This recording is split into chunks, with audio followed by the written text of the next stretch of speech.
Newton. El genio que predijo el fin del mundo, y lo mantuvo en secreto. ¿Alguna vez te has preguntado qué secretos esconden las mentes más brillantes de la historia? Hoy te voy a contar una historia fascinante sobre Isaac Newton, un tipo que, probablemente, fue uno de los científicos más importantes que jamás hayan existido. Todos lo conocemos por sus leyes de la física y sus descubrimientos en matemáticas, pero ¿sabías que también tenía una obsesión secreta con la Biblia y que incluso predijo el fin del mundo? Agárrate que esto se pone interesante. No vamos a repasar toda su vida, eso lo dejaremos para otro vídeo. Pero sí te voy a contar los detalles más importantes para que entiendas el contexto de esta faceta oculta que salió a la luz siglos después de su muerte. Imagínate esta escena. Inglaterra, Navidad de 1642. Nace un bebé prematuro llamado Isaac en un pueblito llamado Woolsthorpe. Su padre, un granjero analfabeto también llamado Isaac, había muerto 3 meses antes. Era tan pequeño que, según su madre, cabía en una jarra de menos de 1 litro. No tuvo el mejor comienzo, ¿verdad? Pero la cosa se puso aún más complicada. Cuando tenía solo 3 años, su madre se volvió a casar y lo dejó al cuidado de su abuela. Este abandono le afectó muchísimo. De hecho, cuando tenía 19 años, escribió una lista de sus propios pecados, y uno de ellos era amenazar con quemar a su padrastro y a su madre. Menuda infancia. Era un niño solitario, más interesado en construir artilugios que en hacer amigos. Con solo 9 años, talló un reloj de sol con su navaja. Luego, fue a la King's School, donde aprendió latín, griego y probablemente matemáticas. Pero su madre, al enviudar de nuevo, lo sacó de la escuela para que se convirtiera en granjero. Imagínate a Newton cuidando vacas. Afortunadamente, un profesor lo convenció de que era mejor para todos que volviera a estudiar. Menos mal, así que Newton regresó a la escuela, se convirtió en el mejor de su clase y, con 18 años, entró en la Universidad de Cambridge. Para pagarse los estudios, trabajaba como ayuda de cámara hasta que consiguió una beca. En Cambridge, aprendió sobre Aristóteles, Descartes, Galileo. Pero lo más importante es que cuestionaba absolutamente todo. No aceptaba nada simplemente porque alguien importante lo decía. Como escribió en su cuaderno: Platón es mi amigo, Aristóteles es mi amigo, pero mi mejor amigo es la verdad. ¡Qué grande! ¿Y cómo encontrar esa verdad? Otros filósofos teorizaban sobre el origen del universo, pero Newton creía que la clave estaba en las matemáticas y en la experimentación científica. En 1665, la Universidad de Cambridge cerró por la peste bubónica. Imagínate el caos. Pero, curiosamente, este encierro forzoso fue el periodo más creativo de la vida de Newton. Volvió a su casa natal y se dedicó por completo a sus investigaciones durante 2 años. Un día, se le ocurrió un experimento con la luz. Oscureció su habitación y dejó que entrara un rayo de sol por un agujero. Luego, colocó un prisma y ¡boom! El rayo se descompuso en todos los colores del arco iris. Alucinante. Newton descubrió que la luz blanca está compuesta por todos los colores y que los colores no son propiedades de los objetos, sino de la luz misma. Años después, para demostrar su teoría, fabricó su primer telescopio reflector. Pero este no fue su único experimento peculiar. Imagínate esto. Para entender cómo percibimos los colores, se metió una aguja en el ojo para deformar su globo ocular. Obviamente, no era una aguja afilada, sino una especie de punzón. Pero aún así, ¡qué dedicación a la ciencia! Y hablando de experimentos, seguro que has oído la historia de la manzana. La leyenda dice que Newton estaba sentado bajo un manzano cuando una manzana le cayó en la cabeza y ¡eureka! Descubrió la gravedad. La verdad es un poco menos dramática. Newton le contó a un amigo que, mientras estaba en el jardín, vio caer una manzana y se preguntó si la fuerza que la atraía hacia la Tierra podría extenderse hasta la Luna. ¿Por qué no tan alto como la Luna?, se preguntó. Quizás eso es lo que la mantiene en su órbita. Esta idea revolucionaria, la ley de la gravitación universal, unificó la mecánica terrestre y celeste, demostrando que las mismas leyes físicas rigen el movimiento de los objetos en la Tierra y en el espacio. Pero no fue una revelación instantánea. Le llevó 2 décadas desarrollarla y no la publicó hasta 1687 en su libro, Principios matemáticos de la filosofía natural. Además de la gravedad, Newton también inventó su propia forma de cálculo matemático, el cálculo infinitesimal. Hubo una gran disputa sobre quién lo inventó primero, él o el matemático alemán Leibniz. Lo más probable es que ambos lo desarrollaran de forma independiente. Cuando la peste terminó, Newton volvió a Cambridge y trabajó sin parar. Era un adicto al trabajo, capaz de olvidarse de comer cuando estaba concentrado en sus investigaciones. Con solo 25 años, consiguió la cátedra lucasiana de matemáticas, uno de los puestos académicos más prestigiosos del mundo. Incluso Stephen Hawking o CUPO con acento agudo este puesto siglos después. En 1672, Newton entró en la Royal Society, la principal sociedad científica de Inglaterra. Pero sus ideas sobre la luz y los colores chocaron con las de Robert Hooke, otro científico importante. Hooke criticó duramente el trabajo de Newton, lo que provocó una enemistad de por vida. Newton se alejó de la Royal Society y solo volvió como presidente 30 años después de la muerte de Hooke. Era muy rencoroso, incluso borró todo rastro del trabajo de Hooke en la sociedad. Y es que Newton no soportaba que criticaran su trabajo, por eso muchas veces no publicaba sus descubrimientos.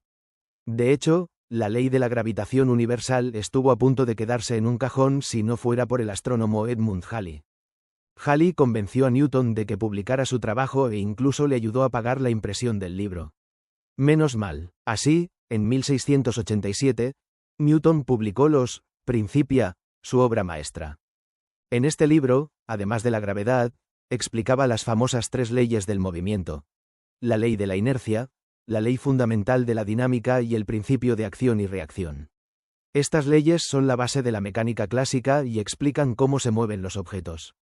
Halley, por cierto, utilizó los conocimientos de los Principia para calcular la órbita de los cometas y predecir que el cometa que había sido visto en 1531 y 1607 volvería a aparecer en 1758. Halley no vivió para verlo, pero acertó. Y desde entonces, ese cometa lleva su nombre. En 1687, Newton defendió los derechos de la Universidad de Cambridge frente al rey Jacobo II, que quería convertirla en una institución católica. Por esta labor, fue elegido miembro del Parlamento, aunque apenas participó en los debates. Se dice que solo habló una vez para pedir que cerraran una ventana porque hacía frío. Después de 30 años en Cambridge, en 1696, Newton se mudó a Londres para dirigir la Real Casa de la Moneda. Aunque parecía un puesto honorífico, Newton se lo tomó muy en serio. Mejoró la tecnología de acuñación y persiguió a los falsificadores, incluso disfrazándose para recopilar pruebas.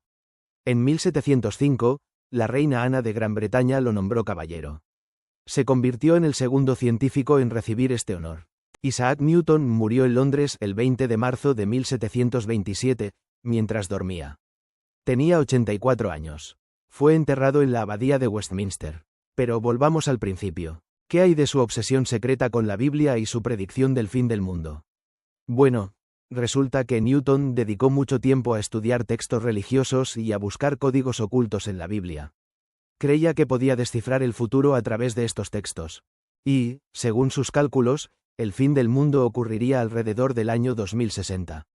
De hecho, de los 10 millones de palabras que escribió, solo 3 millones hablan de ciencia y matemáticas. El resto está dedicado a la alquimia, la religión y otros temas esotéricos. Así que ya lo sabes, Isaac Newton no fue solo un genio científico, sino también un hombre con una faceta misteriosa y oculta que lo hacía aún más fascinante. Un tipo que, mientras descubría las leyes del universo, intentaba descifrar los secretos del Apocalipsis. ¿No es increíble? El lado oscuro de Newton. Alquimia, Apocalipsis y un secreto bien guardado. Hola, mentes curiosas. Hoy vamos a sumergirnos en la vida de uno de los genios más grandes de la historia, Isaac Newton. Sí, el mismo que nos dio las leyes del movimiento y la gravedad.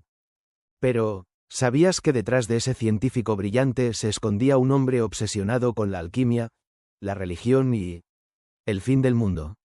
Imagina esto. Estás en la biblioteca, hojeando los papeles de Newton. Te encuentras con montañas de escritos, 10 millones de palabras en total. 3 millones están dedicados a la ciencia, a sus descubrimientos revolucionarios.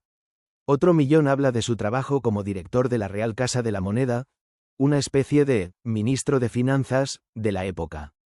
Pero espera, 5 millones de palabras, la mitad de todo lo que escribió, están dedicadas a la religión y la teología. ¿Te lo puedes creer? Resulta que Newton era un tipo súper religioso. Creía firmemente que la Biblia contenía un código secreto, una especie de mapa oculto del universo. Y no solo eso, pensaba que podía usar esos textos sagrados para predecir el futuro. Incluso se atrevió a calcular la fecha del Apocalipsis, el año 2060. Así que, según Newton, nos perderíamos el próximo cometa Halley. Aunque, para tranquilizarnos un poco, también añadió que podría terminar más tarde, pero no veo razón para que termine antes. Imagínate la escena. Guerra, catástrofes, la segunda venida de Cristo. Un drama total. Pero aquí viene lo más jugoso. Si sumamos los escritos científicos, los religiosos y los relacionados con la Casa de la Moneda, nos falta 1.000.000 de palabras. ¿Dónde está ese millón perdido? En alquimia. Ahí está el lado oscuro, el secreto prohibido de Newton. Un 10% de sus escritos eran copias de obras de alquimistas y sus propias anotaciones. Pero ¿por qué tanto secreto? Pues bien, en la Inglaterra de Newton, la alquimia era vista como una práctica herética, podía costarte la horca. Además, la comunidad científica ya se burlaba de la alquimia, tachándola de superstición y magia. Para Newton, que era el director de la Royal Society, la institución científica más prestigiosa de la época, revelar su interés por la alquimia habría sido un desastre. Su reputación se habría ido al garete. Por eso, incluso después de su muerte, sus familiares, los Conduit, mantuvieron esos documentos ocultos. Imagínate el secretismo. Pasó más de un siglo hasta que, en 1872, un descendiente, el quinto conde de Portsmouth, donó los escritos de Newton a la Universidad de Cambridge. Pero aquí viene lo bueno. La universidad solo seleccionó los textos científicos. El resto se los devolvieron a la familia. Finalmente, en 1936, esos escritos, no científicos, salieron a subasta en Sotheby's. Dos estudiosos de Newton, Abraham Salom Yehuda, un orientalista, y John Maynard Keynes, el famoso economista, se lanzaron a comprarlos. Entre ambos, se hicieron con todos los documentos. Cuando Keynes murió, legó sus escritos a Cambridge. Y Yehuda hizo lo mismo con la Biblioteca Nacional de Israel. Fue entonces, al salir a la luz los escritos alquímicos de Newton, cuando empezaron a tener sentido algunas cosas extrañas sobre su vida. Por ejemplo, un testimonio de su asistente, Humphrey Newton, sin parentesco, por cierto. Este hombre presenció sus experimentos alquímicos y escribió: especialmente en primavera y en otoño solía pasarse 6 semanas en el laboratorio sin apenas apagar el fuego ni de día ni de noche. Nunca pude llegar a saber cuál era el objetivo de sus experimentos, pero su diligencia me hacía pensar que esperaba conseguir algo más allá del alcance del arte y de la industria del hombre. ¡Qué misterio! Pero, ¿qué es la alquimia exactamente? Pues es una especie de mezcla entre ciencia y magia, que combina química, metalurgia, física, medicina, astrología y misticismo. Los alquimistas buscaban cosas como comprender el funcionamiento del cosmos o encontrar la piedra filosofal, esa sustancia legendaria que concedía la inmortalidad y podía transformar metales como el plomo en oro. Un sueño dorado. Como científico, Newton creía en la filosofía mecánica, que dice que la materia solo está formada por partículas en movimiento. Pero esa idea le parecía limitada. Él buscaba en la alquimia los principios vitales de la naturaleza, la vida secreta de la materia. Se pasó 25 años estudiando procesos alquímicos. Y aquí viene otra teoría interesante. ¿Recuerdas que Newton, a los 51 años, envió cartas extrañas a sus amigos, acusándolos de cosas que nunca habían hecho? Durante siglos, los historiadores se preguntaron si se había vuelto loco. Pero cuando se descubrió su pasión por la alquimia, surgió una nueva hipótesis: envenenamiento por mercurio. Resulta que la pérdida de memoria, el insomnio y los delirios paranoicos son síntomas típicos de este envenenamiento, y los alquimistas trabajaban constantemente con mercurio. Imagínate, probando sustancias con la lengua, oliendo vapores tóxicos, trabajando en ambientes llenos de humo. Un peligro total. No sería raro que Newton se hubiera envenenado. De hecho, un análisis de su cabello reveló una concentración de mercurio muy superior a la normal. Así que ahí lo tienes. El lado oscuro de Isaac Newton. Un genio atormentado, obsesionado con la religión y la alquimia, buscando los secretos del universo y, tal vez, envenenándose en el proceso. En la abadía de Westminster, sobre su tumba, se puede leer: Aquí yace lo que fue mortal de Isaac Newton.